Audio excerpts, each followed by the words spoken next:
Hello students, आज आपणे धोरण 11 में चैप्टर नंबर 3 विषे डिटेल में भणीशुं। तो आपणे स्टार्ट करशुं टॉपिक नंबर 3.3 जे पेज नंबर 75 पर आपेलुं छे टेक्स्टबुक में। अने ए टॉपिक 3.3 नुं नाम छे आधुनिक आवर्त कोष्टक। ऑलरेडी आपणे आगळना धोरण में भणी ज गया छीए कि आवर्त कोष्टक कोणे इन्वेंट कर्यो तो, केवी रीते एमां आगळ आगळ सुधारा थता गया। अने हवे आपणे जे आवर्त कोष्टक मान्य राख्यो छे ते आवर्त कोष्टकनुं नाम छे मेंडलीफ पीरियोडिक टेबल। तो हवे जोई लईए कि मेंडलीफ पीरियोडिक टेबल शुं छे। एमां ऊभा स्तंभ अने आडी हरोळ होय छे। आपणे આવી રીતે જોઈ શકીએ, આવી રીતે હોય છે મેન્ડેલિફ પીરિયોડિક ટેબલ। અને નીચે એક લેન્થેનાઇડ અને એક્ટિનાઇડ શ્રેણી હોય છે। આને આપણે કક્ષક કહેશું એસ પી, એસ કક્ષક, પી કક્ષક, ડી કક્ષક અને એફ કક્ષક, બરાબર। तो આવી રીતે આપણને ટેક્સ્ટબુકમાં આપેલું જ છે કે આવર્ત કોષ્ટકની આકૃતિ આપેલી છે ટેક્સ્ટબુકમાં, તો એ જરા આપણે રેફરન્સમાં રાખશું। હવે આપણે જોઈએ કે આવર્ત કોષ્ટક જે છે એમાં આડી હરોળ હોય છે। આ મેં ઊભી દોરી છે, આવી રીતે આડી હરોળ પણ હોય છે। તો આડી હરોળ જે છે તેને આવર્ત કહેવામાં આવે છે। શું કહેવામાં આવે છે? આવર્ત, બરાબર। અને જે ઊભા સ્તંભ છે, આ જે ઊભા સ્તંભ છે તેને સમૂહ કહેવામાં આવે છે। સમૂહ વડે આપણે એને દર્શાવીએ છીએ, બરાબર। સમૂહ કહેવામાં આવે છે। તો જે આડી છે, આડી હરોળને આપણે આવર્ત કહેશું અને જે ઊભા છે તેને આપણે ઊભા સ્તંભને આપણે સમૂહ કહેશું। તો આપણે હવે કુલ સંખ્યા જોઈ લઈએ કે જે ઊભા સ્તંભ છે એને સમૂહ કહેવામાં આવે છે। તો સમૂહની સંખ્યા છે 18। એટલે મેન્ડેલિફ પીરિયોડિક ટેબલમાં ઊભા સ્તંભની સંખ્યા 18 છે અને જે આવર્ત છે, આવર્તની સંખ્યા છે 7। તો આ બંને વસ્તુ ધ્યાનમાં રાખવાની છે કે આવર્ત એટલે શું, તો કે આડી હરોળ। આડી હરોળ જે છે એ કેટલી છે? 1 2 3 4 5 6 7, બરાબર। તો જે આડી હરોળ જે છે એને આપણે આવર્ત કહીએ છીએ અને તેની સંખ્યા છે 7। અને જે ઊભા સ્તંભ છે એ ઊભા સ્તંભની સંખ્યા છે 18। એટલે આપણે એવું કહેશું કે સમૂહ 1 થી 18। તો આપણી પાસે મેન્ડેલિફ પીરિયોડિક ટેબલ છે એ કેનો બનેલો છે? તો કે આડી હરોળ જેને આપણે આવર્ત કહેશું અને ઊભા સ્તંભ જેને આપણે સમૂહ વડે દર્શાવશું। હવે આપણે અહીંયા ટેબલ જોઈ લઈએ કે આવર્ત લખેલા જ છે। આવર્ત ટોટલ મેં કેટલા કીધા સ્ટુડન્ટ્સ? તો કે 7 કીધા। આવર્તની સંખ્યા કુલ કેટલી છે? 7 છે। તો આપણે 7 આવર્ત લખી નાખ્યા, 1 2 3 4 5 6 ને 7, બરાબર।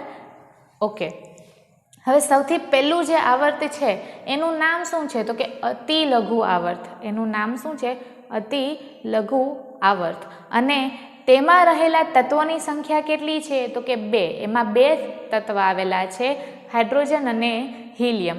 તો સૌથી પહેલું જે આવર્ત છે એમાં તત્વની સંખ્યા આપેલી જ છે, કેટલી છે? 2 છે, બરાબર। પછી સેકન્ડ જે છે, સેકન્ડ આવર્ત પ્રથમ લઘુ આવર્ત તરીકે આપણે દર્શાવીએ છીએ।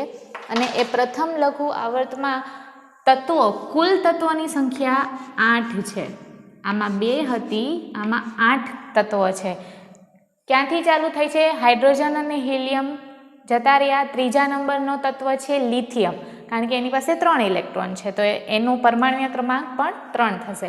તો લિથિયમથી લઈને નિયોન સુધીના જેટલા બી તત્વો છે એ 8 તત્વો કઈ આવર્તમાં આવેલા છે? આવર્ત નંબર 2માં। પછી નિયોન જે છે તે 10મો સમૂહ છે।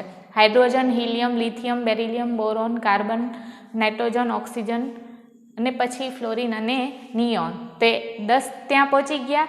હવે પછી ત્રીજો આવર્ત છે, ત્રીજા આવર્તનું નામ છે દ્વિતીય લઘુ આવર્ત। ઓકે, અને એમાં રહેલા તત્વોની સંખ્યા પણ 8 છે, બરાબર છે। અને એ સોડિયમથી લઈને આર્ગન, 11મા નંબરનો સોડિયમ છે, સોડિયમથી લઈને 18મા નંબરનો આર્ગન, ત્યાં સુધીના 8 તત્વ કયા આવર્તમાં આવેલા છે? નંબર 3માં. આર્ગન પછીનો જે છે પોટેશિયમ, પોટેશિયમ કઈ આવર્તમાં આવેલો છે? નંબર 4. અને આ નંબર 4 આવર્તનું નામ છે પ્રથમ લાંબો આવર્ત. શું કામ લાંબો કીધો છે? કારણ કે એની પાસે જેટલા તત્વ છે કુલ 18 તત્વનો સમાવેશ થાય છે આવર્ત નંબર 4માં. ક્યાંથી ક્યાં સુધી? તો કે પોટેશિયમથી લઈને ક્રિપ્ટોન સુધી. અને આનું બીજું એક નામ બી આપેલું છે અહીંયા કે પ્રથમ લાંબો આવર્ત નંબર 4, એનું બીજું નામ શું છે? પ્રથમ સંક્રાંતિ શ્રેણી છે. આ વસ્તુ યાદ રાખવાની છે કે આવર્ત નંબર 4 છે એટલે કે પોટેશિયમથી લઈને ક્રિપ્ટોન જે 18 તત્વો છે એનું એ આખી શ્રેણીનું નામ શું છે? તો કે પ્રથમ સંક્રાંતિ શ્રેણી. અને એ આપણે ડિટેલમાં હજી સ્ટડી કરશું કે સંક્રાંતિ શ્રેણી કોને કહેવાય, બરાબર, ડી અને એફ વિભાગના તત્વોના ચેપ્ટર્સમાં. પછી છે આવર્ત નંબર 5, એમાં બી કેટલા તત્વ છે? તો કે 18. ક્યાંથી ક્યાં સુધી છે? તો કે રૂબિડિયમથી લઈને ઝેનોન સુધી. અને આનું નામ શું છે? દ્વિતીય લાંબો આવર્ત. અને એનું સેકન્ડ નેમ જે આપણે પ્રિફર કરીએ એ છે દ્વિતીય સંક્રાંતિ શ્રેણી. એટલે આના કરતાં આપણે આ યાદ રાખવાનું છે: પ્રથમ સંક્રાંતિ શ્રેણી, દ્વિતીય સંક્રાંતિ શ્રેણી અને તૃતીય સંક્રાંતિ શ્રેણી. નેક્સ્ટ છે આવર્ત નંબર 6 નું નામ છે પ્રથમ અતિ લાંબો. કારણ કે આ જે લાંબો શબ્દ આવે છે તો 18 હતા, અતિ લાંબો શબ્દ આવે ત્યારે તત્વની સંખ્યા વધી જાય છે, વધીને 32 થાય છે, બરાબર. તો આ વસ્તુ આપણે યાદ રાખવાની છે કે આવર્તમાં 1 થી લઈને 7 આવર્ત છે તો એમાં તત્વની સંખ્યા કઈ છે? તો કે 2, 8, 8, 18, 18 અને 32. તો અહીંયા જોઈ શકીએ આપણે 2, 8, 8, 18, 18, 32, 32. 32 થી કન્ટિન્યુ છે પણ આપણે અહીંયા 32 લખીએ છીએ કારણ કે હજી શોધ થાય છે, ઘણા નવા એડ થતા જાય છે ફ્રોન્શિયમ પછી. તો હવે આપણે નંબર 6 જોઈ લીધું. 32માં સીઝિયમથી લઈને રેડોન સુધીના 32 તત્વ કઈ આવર્તમાં સમાવેલા છે? નંબર 6માં. અને એનું નામ શું છે? તો કે તૃતીય સંક્રાંતિ શ્રેણી. હવે નેક્સ્ટ છે આવર્ત નંબર 7 જે FRથી સ્ટાર્ટ થાય છે. એમાં બી 32 લખ્યા છે કે ઓછામાં ઓછા એમાં 32 તત્વ તો છે જ, પણ હજી જે નવા શોધ થતી જાય છે તે એમાં ઉમેરાતા જાય છે, બરાબર. તો એટલા માટે આપણે એને કન્ટિન્યુ રાખ્યું છે. તેનું નામ છે દ્વિતીય અતિ લાંબો આવર્ત, ઓર આપણે એને આંતર સંક્રાંતિ શ્રેણી કહીએ છીએ. અને આ આંતર સંક્રાંતિ શ્રેણી કઈ છે? તો કે આવર્ત કોષ્ટકમાં જોઈએ તો નીચે 2 આડી હરોળ આપેલી છે, એને આપણે લેન્થેનાઇડ અને એક્ટિનાઇડ શ્રેણી કહેશું. અને આ જે લેન્થેનાઇડ અને એક્ટિનાઇડ શ્રેણી છે એનું નામ છે આંતર સંક્રાંતિ શ્રેણી, જેમાં F કક્ષક છે, બરાબર. F કક્ષકમાં ઇલેક્ટ્રોન ઉમેરાય છે, બરાબર છે. તો આ હતી વાત કે આવર્ત ટોટલ કેટલા છે આપણી પાસે? તો કે 7 છે. ખાસ શું યાદ રાખવાનું છે? ખાસ યાદ રાખવાનું છે કે તેમાં રહેલા તત્વોની સંખ્યા. તો આવર્ત નંબર 1માં કુલ કેટલા તત્વો છે? 2. પછી 8, 8, 18, 18, 32, 32. અને એનો પહેલો તત્વ જે છે એના નામ અહીંયા લખેલા, સંજ્ઞા લખેલી છે મેં: hydrogen, lithium, sodium, potassium, rubidium, caesium અને ફ્રોન્શિયમ. અને જે છેલ્લો તત્વ છે એના નામ બી મેં અહીંયા લખેલા છે કે helium, neon, argon, krypton, xenon, radon અને કન્ટિન્યુમાં. હવે આ હતું ટોપિક નંબર 3.3. તો ટોપિક 3.3માં શું શીખ્યા? તો કે આપણી પાસે જે આવર્ત કોષ્ટક છે એ શેનો બનેલો છે? તો કે આડી હરોળ અને ઊભા સ્તંભ. જે આડી હરોળ છે, આડી હરોળ એને આપણે શું કહીએ છીએ? આવર્ત કહીએ છીએ, આડી હરોળ, બરાબર ને? એને આપણે આવર્ત કહીએ છીએ. અને જે ઊભા સ્તંભ છે તેને આપણે સમૂહ કહીએ છીએ. તો આડી હરોળ કેટલી છે? કુલ 7 છે સ્ટુડન્ટ્સ. અને ઊભા સ્તંભ છે એ કુલ કેટલા છે? તો કે 18 સ્તંભ છે, બરાબર છે. તો એવી રીતે યાદ રાખવાથી આપણને આખો આવર્ત કોષ્ટકનો થોડો આઈડિયા આવી જાય. હવે આપણે શું શીખ્યા? તો કે એમાં કેટલાક તત્વ સામેલ છે. તો કે પહેલા નંબરનું છે એમાં 2, બીજા નંબરનું છે એમાં 8, ત્રીજામાં 8, ચોથામાં 18, પાંચમામાં 18, 6 અને 7માં 32, 32. ઓકે, હવે આપણે તેની ઇલેક્ટ્રોનીય રચના જોઈ લઈએ. ચેપ્ટર નંબર 2માં આફબાઉનો સિદ્ધાંત આવેલો હતો, આફબાઉનો પ્રિન્સિપલ આવેલો હતો, જે સર્પાકાર આપણે જોયું હતું. આવી રીતે થોડીક આકૃતિ ટેક્સ્ટબુકમાં આપેલી છે અને એની મદદથી આપણે શું શીખ્યા કે ઇલેક્ટ્રોનીય રચના કેવી રીતે લખવી, કોઈ પણ પર્ટિક્યુલર સમૂહની ઇલેક્ટ્રોનીય રચના કેવી રીતે લખવી એ આપણે કેના દ્વારા શીખ્યા તો કે આફબાઉના સિદ્ધાંત દ્વારા શીખ્યા. એટલે જો આ સિદ્ધાંત આવડતો હશે તો જ તમને સ્ટુડન્ટ્સ કોઈ પણ તત્વની ઇલેક્ટ્રોનીય રચના લખતા આવડશે. દાખલા તરીકે હું એક્ઝામ્પલ લઉં કે હાઇડ્રોજન, તો આપણને ખબર જ છે કે એનો પરમાણુય ક્રમાંક જેને આપણે Z વડે દર્શાવીએ એ 1 છે. 1નું રીઝન શું છે તો કે એની પાસે એક ઇલેક્ટ્રોન છે, એટલા માટે એનું પરમાણુય ક્રમાંક નંબર 1 થયું. હાઇડ્રોજન પછી આવે છે હિલિયમ, અહીંયા મેં લખ્યું છે He, તો એની પરમાણુય ક્રમાંક કેટલું થશે તો કે 1 નહીં થઈ 2 થશે. એનું રીઝન તો કે એની પાસે 2 ઇલેક્ટ્રોન છે, તો 2 ઇલેક્ટ્રોન હોવાથી એનું પરમાણુય ક્રમાંક જે છે Z એ કેટલું થઈ ગયું 2. તો પરમાણુય ક્રમાંક એટલે શું? પરમાણુય ક્રમાંક એટલે ઇલેક્ટ્રોનની સંખ્યા, બરાબર, તે તત્વ પાસે રહેલા ઇલેક્ટ્રોનની સંખ્યા. તો આપણે આમાં જોયું કે હાઇડ્રોજનમાં 1s1, શું કામ તો કે હાઇડ્રોજન પાસે એક જ ઇલેક્ટ્રોન છે તો 1 આવશે. હિલિયમ પાસે 2 ઇલેક્ટ્રોન છે તો s2 આવશે. ઓકે, થર્ડ નંબરનો લિથિયમ, તો લિથિયમ ત્રીજા ક્રમે છે. ત્રીજા ક્રમે છે એટલે સમજી જવાનું કે એના પાસે 3 ઇલેક્ટ્રોન છે. 1s2, 2 ભરાઈ ગયા, 2s1, એટલે એટલા માટે આપણે અહીં લખ્યું છે કે 2s1. હવે સ્ટુડન્ટ્સ તમે વિચારતા હશો કે આ 1 2 3 4 5 6 7 શું છે તો કે આવર્ત છે, બરાબર ને. આપણે આને ns 1 થી લઈને 2 કહી શકીએ. n બરાબર શું તો કે આવર્ત, જેટલામાં આવર્ત એટલામાં આંકડો લખવાનો. પહેલો આવર્તનો તત્વ હોય તો 1 લખવાનું, બીજા આવર્તના તત્વ હોય તો 2 લખવાનું, ત્રીજાના હોય તો 3. એવી રીતે આ શું દર્શાવે છે તો કે કયા આવર્તમાં આવેલા છે. અહીંયા તમે બોર્ડ ઉપર જોઈ શકશો કે મેં ઇલેક્ટ્રોનીય રચના લખેલી છે, તો કોની કોની લખી છે તો કે પહેલા તત્વની અને તે સમૂહ તે આવર્તમાં રહેલા છેલ્લાની, બરાબર. તો આ કોની હશે? હાઇડ્રોજનની, તો આ હિલિયમની, આ લિથિયમની, તો આ નિયોનની, બરાબર. તો આ પહેલા અને છેલ્લા આવર્તમાં રહેલા તત્વોની ઇલેક્ટ્રોનીય રચના આપેલી છે. અહીંયા કોમન શું જોવા મળે છે તો કે S કક્ષકમાં 2 ઇલેક્ટ્રોન અને P કક્ષકમાં 6 ઇલેક્ટ્રોન. આ વસ્તુ કોમન જોવા મળે છે. તમે અહીંયા જોઈ શકો છો S2 બધે જ કોમન છે. સામાન્ય ઇલેક્ટ્રોનીય રચના કહી શકીએ ને આપણે. અને P કેટલા છે તો કે 6, કોમન બધામાં જ. તો આની સામાન્ય ઇલેક્ટ્રોનીય રચના કઈ થઈ શકે? NS2NP, બધામાં 6 તો છે જ, 1 થી લઈને 6. આ થઈ ગઈ આની સામાન્ય ઇલેક્ટ્રોનીય રચના કે NS2NP 1 2 6. કોની સામાન્ય તો કે આખા આવર્ત કોષ્ટકની સામાન્ય ઇલેક્ટ્રોનીય રચના આપણે જોઈએ તો કેટલી થશે? NS2NP 6. n શું દર્શાવે છે કે એ તત્વ કયા આવર્તનો છે. જે બી નંબરનો આવર્ત હશે એ બરાબર n લખવાનું આપણે. ઓકે, તો આ વસ્તુ આપણે યાદ રાખવાનું. મેઇન શું યાદ રાખવાનું છે કે તત્વની સંખ્યા કેટલી છે? 2 8 8 18 18 32 અને 32, જે આપણને આગળ કામ લાગશે આનું રીઝન. હવે આપણે જોઈએ પરમાણુય ક્રમાંક, જેને આપણે Z વડે દર્શાવીએ છીએ. ચેપ્ટર નંબર 2માં ઓલરેડી આની વ્યાખ્યા શીખી જ ગયા છીએ કે પરમાણુય ક્રમાંક એટલે તત્વમાં રહેલા ઇલેક્ટ્રોનની સંખ્યા દર્શાવે છે. તો ત્રીજા નંબરનું તત્વ હું તમને પૂછું તો કયું હશે તો કે લિથિયમ.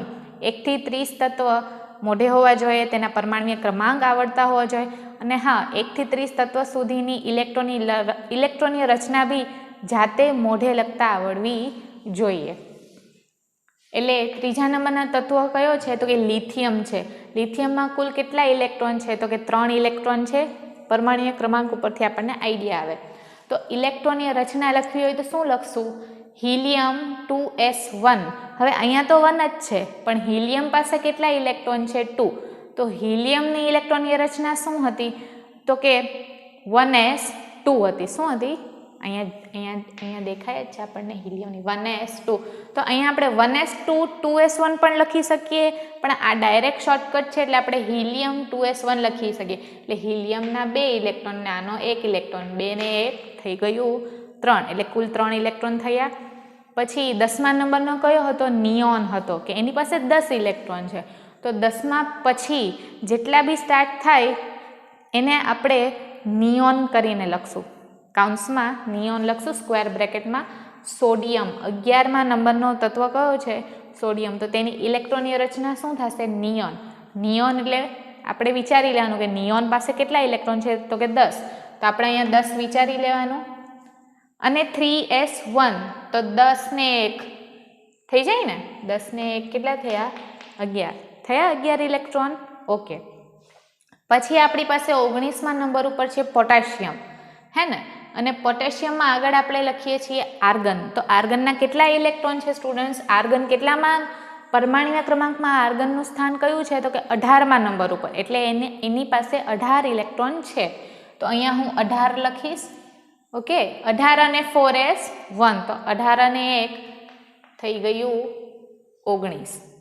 આવી ગયા આપણી પાસે કુલ ઇલેક્ટ્રોન 19. પછી છે રૂબિડિયમ. રૂબિડિયમ આરબી, બરાબર, 37 નંબરનો તત્વ છે. તો આપણે એવું વિચારી લઈએ કે 37 નંબર છે એટલે એની પાસે કુલ 37 ઇલેક્ટ્રોન છે. અને આ 37 ઇલેક્ટ્રોન આપણે કેવી રીતે બતાવીએ છીએ? તો કે ઇલેક્ટ્રોનીય રચના દ્વારા આપણે બતાવીએ છીએ.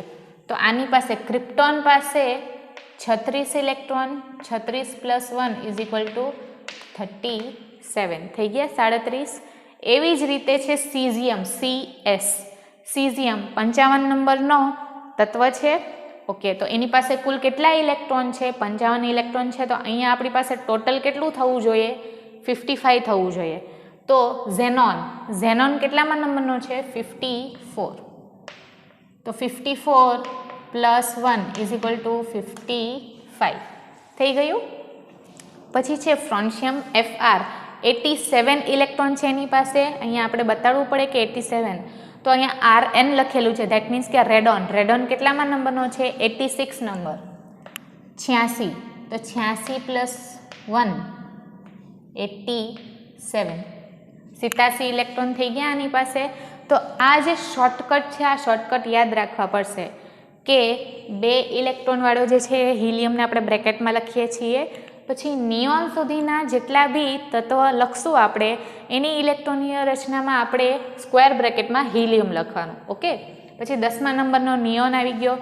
11મા નંબરથી લઈને 17 નંબરના તત્વ સુધી આપણે શું લખવાનું છે? નિયોન લખશું.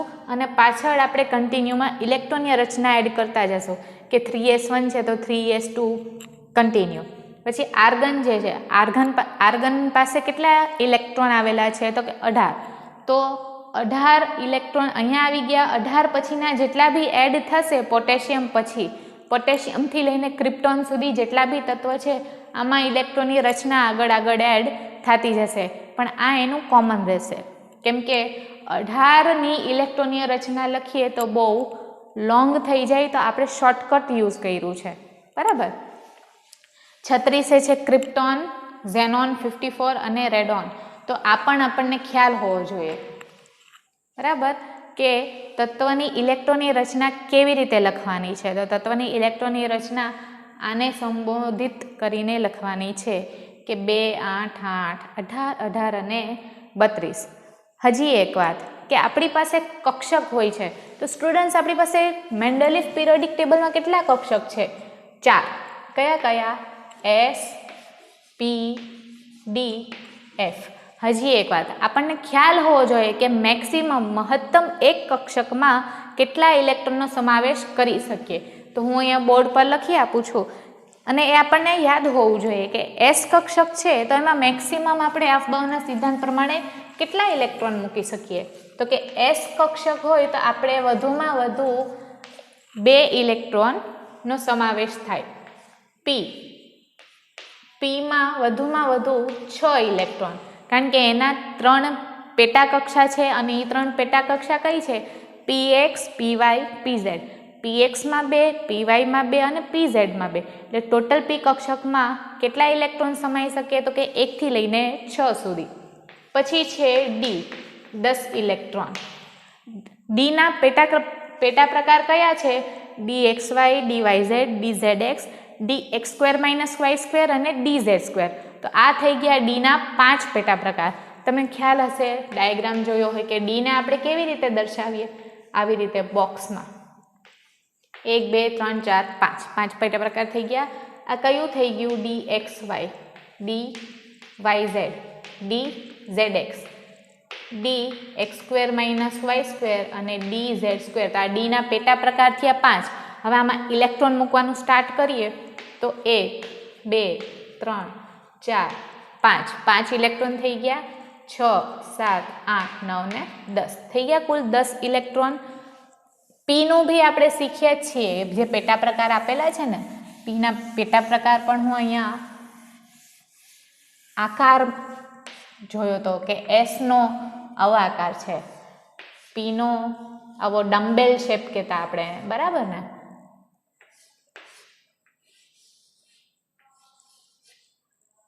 આપણે આને PXY કહીએ, PYZ અને PZX. ઓકે, તો આ થઈ ગયું XY YZ ને ZX. બંનેમાં 2 2 ઇલેક્ટ્રોન્સનો સમાવેશ થાય. 2 2 2 2 ને 2 4 4 ને 2 6. તો આ થઈ ગયું પીના 6 ઇલેક્ટ્રોન, ડીના 10, એફના 14 ઇલેક્ટ્રોન. તો આ સંખ્યા આપણને ખ્યાલ હોવો જોઈએ કે SPDF કક્ષકમાં મેક્સિમમ મહત્તમ કેટલા ઇલેક્ટ્રોનનો સમાવેશ કરી શકીએ, કારણ કે એનાથી વધારે ઇલેક્ટ્રોન મૂકવા જાય તો એમાં સમાવેશ થશે નહીં અને આપણે નેક્સ્ટ કક્ષક એટલે કે નેક્સ્ટ પેટા કક્ષકમાં ઇલેક્ટ્રોનનો ઉમેરો થશે. અહીંયા જોઈ શકીએ કે એસમાં 2 જ ઇલેક્ટ્રોન સમાય, તો પછી લિથિયમનો જે ત્રીજા નંબરનો ઇલેક્ટ્રોન છે એ એસમાં આવે નહીં. તો એને આપણે ક્યાં મૂકશું? તો કે એસ પછીની કઈ કક્ષક છે? પી. તો એ જે થર્ડ નંબરનો ત્રીજા નંબરનો ઇલેક્ટ્રોન છે એ પીમાં મૂકશું, બરાબર ને? એટલે એની લિથિયમની ઇલેક્ટ્રોનીય રચના શું થાય? લિથિયમની ઇલેક્ટ્રોનીય રચના થશે 2s2 2p1 2 + 1 3 થઈ ગયા 3 ઇલેક્ટ્રોન. ઓકે, તો આવી રીતે બાહ્ય ઇલેક્ટ્રોનીય રચના પણ ક્યારેક પૂછાય છે, સામાન્ય ઇલેક્ટ્રોનીય રચના પણ પૂછાય છે, અને કઈ કક્ષકમાં કેટલા ઇલેક્ટ્રોન મેક્સિમમ સમાઈ શકે એ પૂછાતું નથી, પણ એ ખ્યાલ હોય તો જ આપણે ઇલેક્ટ્રોનીય રચના લખી શકીએ આફબાઉના સિદ્ધાંત ઉપરથી. ચેપ્ટર નંબર 2માં આપણે એ ઓલરેડી શીખી ગયા છીએ કે ઇલેક્ટ્રોનીય રચના કેવી રીતે લખવાની છે, જે સર્પાકાર છે એને ફોલો કરીને. તો આપણે જ્યારે એક્ઝામ સ્ટાર્ટ થાય તો રફમાં પહેલાં અફબાઉનો સિદ્ધાંત ડ્રો કરી લેવાનો પેન્સિલથી. પછી 1 માર્ક્સમાં પૂછાયેલું હોય, ફોર એક્ઝામ્પલ એવું પૂછાય કે સોડિયમની ઇલેક્ટ્રોનીય રચના લખો, તો આપણે ઓન ધ સ્પોટ ત્યાં ગણતરી કરવા બેસવું પડે કે સોડિયમ પાસે કેટલા ઇલેક્ટ્રોન છે. તો આવી રીતે જો અફબાઉનો સિદ્ધાંત ડ્રો કરેલો હોય તો ઇલેક્ટ્રોનની સંખ્યા ખબર હોય, ડાયરેક્ટ આપણે ઇલેક્ટ્રોનની રચના જ લખવાની રહેશે. અને શોર્ટકટ યુઝ કરવાનું helium, neon, argon, krypton, xenon અને રેડોનનું. યાદ રાખવાનું કે નિયોન 2, 10, 18, 36, 54 અને 86, બરાબર છે? તો આ થઈ ગઈ વાત કે આવર્તમાં કુલ કેટલા તત્વો આવેલા હોય છે, 7 આવર્તમાં કુલ કેટલા. પછી આનું બી એક રીઝન છે કે આ શું કામ યાદ કરીએ છીએ આપણે, આને શું કામ એટલું ઇમ્પોર્ટન્સ આપવામાં આવે છે કે આ આવર્તમાં કેટલા તત્વો આવેલા છે એના ઉપર આપણે શું કામ ફોકસ કરીએ છીએ. તો એના માટે આપણે જોશું, આપણે અંદાજો લગાડવો હોય કે ત્રીજો આવર્ત છે કે ચોથો આવર્ત છે તેમાં કુલ કેટલા ઇલેક્ટ્રોન આવશે, એનો અંદાજો આપણને લગાડવો હોય તો એના માટે આપણે શું કરશું કે પરમાણ્વીય જે ક્રમાંક છે, પરમાણ્વીય ક્રમાંક તેનો સરવાળો કરવામાં આવે છે. તો આપણે અહીંયા લખશું બોર્ડ પર કે કેવી રીતે આપણે સરવાળો કરીશું. તો સ્ટુડન્ટ્સ, આપણે અહીંયા મેં વ્યાખ્યા લખેલી જ છે કે આવર્તમાં જે આવર્ત છે 1 થી 7 એમાં કુલ કેટલા ઇલેક્ટ્રોન આવશે એ જાણવું હોય તો આપણે કેવી રીતે શોર્ટકટથી જાણી શકીએ? તો કે પરમાણુની સંખ્યા ની પરમાણ્વીય કક્ષકનો સરવાળો કરવાનો છે અને તેને પછી 2 વડે ગુણવાથી આપણને ખ્યાલ આવી જાય છે કે તત્વની સંખ્યા મળી જાય છે કે તે તત્વની સંખ્યા કેટલી હશે, તે આવર્તમાં તત્વની સંખ્યા કેટલી હશે. તો આપણે એક એક્ઝામ્પલ લઈ લઈએ. હું એક્ઝામ્પલ લઉં છું આર્ગનનો, બરાબર. તો આપણે આર્ગનની ઇલેક્ટ્રોનીય રચના લખીએ. આર્ગન કેટલામાં નંબર ઉપર આવેલો છે? અહીંયા આવેલો છે. એટલે આર્ગન કેટલા થયા? એની પાસે ઇલેક્ટ્રોન કેટલા હશે? તો કે 18 ઇલેક્ટ્રોન હશે સ્ટુડન્ટ્સ. તો એની ઇલેક્ટ્રોનીય રચના આપણે લખીએ તો કે નિયોન. નિયોનના કેટલા ઇલેક્ટ્રોન થયા? 10. 3s2 3p6. 10 ને 2 12, 12 ને 6 18, એટલે કુલ 18 ઇલેક્ટ્રોન થઈ ગયા. તો આર્ગનની ઇલેક્ટ્રોનીય રચના શું થઈ? તો કે નિયોન 3s2 3p6. હવે આપણે શું કરવાનું છે? તો હું અહીંયા અંડરલાઈન કરું છું કે પરમાણ્વીય કક્ષકનો સરવાળો. તો પરમાણ્વીય કક્ષક જે છે એમાં પરમાણુની સંખ્યા કેટલી આવે મેક્સિમમ? તો કે એસ કક્ષકમાં મેક્સિમમ કેટલા સમાય? તો કે એક. એસ કક્ષકનું ઓછામાં ઓછું આપણે 1 લઈએ ને પીમાં ઓછામાં ઓછા 2. તો 2 + 1 3. ખ્યાલ આવ્યો? એસ કક્ષકમાં ઓછામાં ઓછું ઇલેક્ટ્રોન 1 સમાશે. પીનું કેટલું સમાય? 2. ડીમાં કેટલા સમાશે? 5.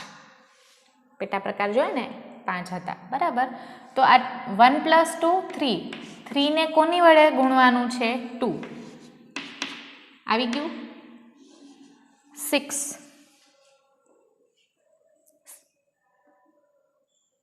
નહીં, સોરી, એક જ સેકન્ડ. પીના પેટા પ્રકાર 3 છે. એસનું પેટા પ્રકાર 1 છે. પીના પેટા પ્રકાર 3 છે. તો 3 + 1 4. 4 ને આપણે કોના વડે ગુણવાનું છે? 2 વડે. તો 4 × 2 = 8. બરાબર. તો ખ્યાલ આવી ગયો કે આ આર્ગન જે છે જે ભેદ તત્વનો હશે એમાં કુલ કેટલા તત્વો આવેલા છે? તો કે 8 તત્વ આવેલા છે. આ આપણને તત્વની સંખ્યા ખબર પડી કે આ જે ત્રીજા નંબર છે, આપણને જો ખ્યાલ હોય કે આ ત્રીજા નંબર આવર્ત નંબર 3માં આર્ગન આવેલો છે તો એની ઇલેક્ટ્રોનીય રચના એના કેટલા પેટા પ્રકાર હોઈ શકે? તો કે આનું 1. પીના કેટલા પેટા પ્રકાર છે? 3 છે. કયા 3 છે? pxy, pyz, pzx. તો 3 પેટા પ્રકાર છે. તો 3 ને 1 4. 4 × 2 એટલે આવશે આન્સર 8. તો આપણે અહીં જોઈ શકીએ કે ત્રીજા નંબરનું આવર્ત છે તેના તત્વની સંખ્યા કેટલી છે? તો કે કુલ 8 તત્વ. નેક્સ્ટ આપણે નંબર 4નું એક એક્ઝામ્પલ જોઈ લઈએ. 4 નંબરનો એક એક્ઝામ્પલ જોઈ લઈએ આપણે. કોઈ ભી ઇલેક્ટ્રોનીય રચના હું લખું છું કે for example argon 3d10 3s 4 number છે એટલે 4d10 4s2 4p6. ઓકે. તો આપણે અહીંયા શું લખ્યું છે? ઇલેક્ટ્રોનીય રચના. ઇલેક્ટ્રોનીય રચના લખી છે આપણે કે આર્ગન 3d10 4s ને 4p. તો આનું ઝેડ કેવી રીતે ખબર પડશે? તો કે ઝેડ આર્ગનના 18. 18 ને 10 28, બરાબર ને? 8. 36 નંબરનો મેં એક્ઝામ્પલ લીધો છે. એક્ઝામ્પલ નંબર 36 નંબરનો તત્વ લીધો છે. હવે આપણે જોઈએ કે ડી કક્ષકના પેટા પ્રકાર કેટલા છે.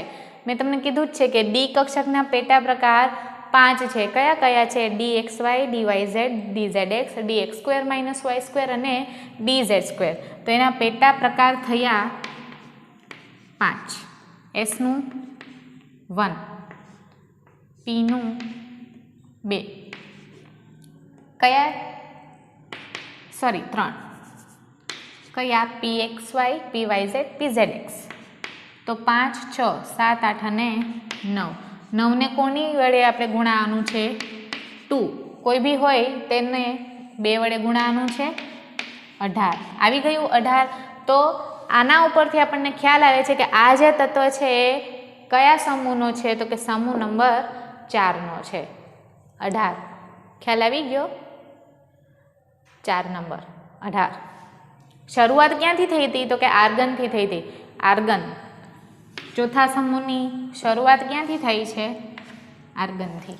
કેમ કે ત્યાં સુધી પહોંચવા માટે આપણે આર્ગન પહેલાં લખવો પડે, પછી આપણે ક્રિપ્ટોન પર જઈ શકીએ.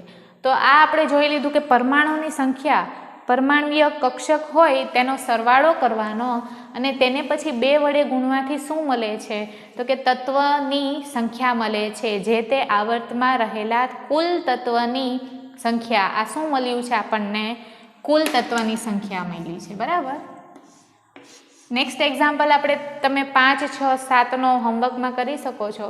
કોઈની બી ઇલેક્ટ્રોનીય રચના લખીને પછી આવી રીતે સરવાળો કરવાથી તમને આન્સર મળશે. જો F વિભાગ હશે તો Fનું બી હું લખી જ દઉં છું બોર્ડ પર કે F હશે તો કેટલા સમય છે? તો કે 7 સમય છે. ઓકે, તો આમાં આપણે +7 કરીએ.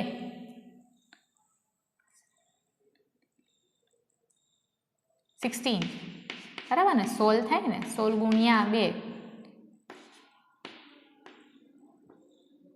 આવી ગયું 32.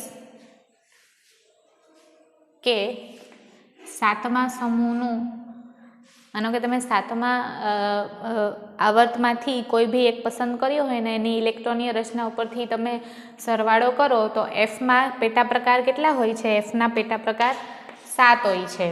પછી D તો હોવાનું જ છે, કારણ કે Dમાં મેક્સિમમ બધાય 10 સમય ગયા હોય તો જ એના પછીનો ઇલેક્ટ્રોન F વિભાગ એટલે કે F કક્ષકમાં ઉમેરાય છે.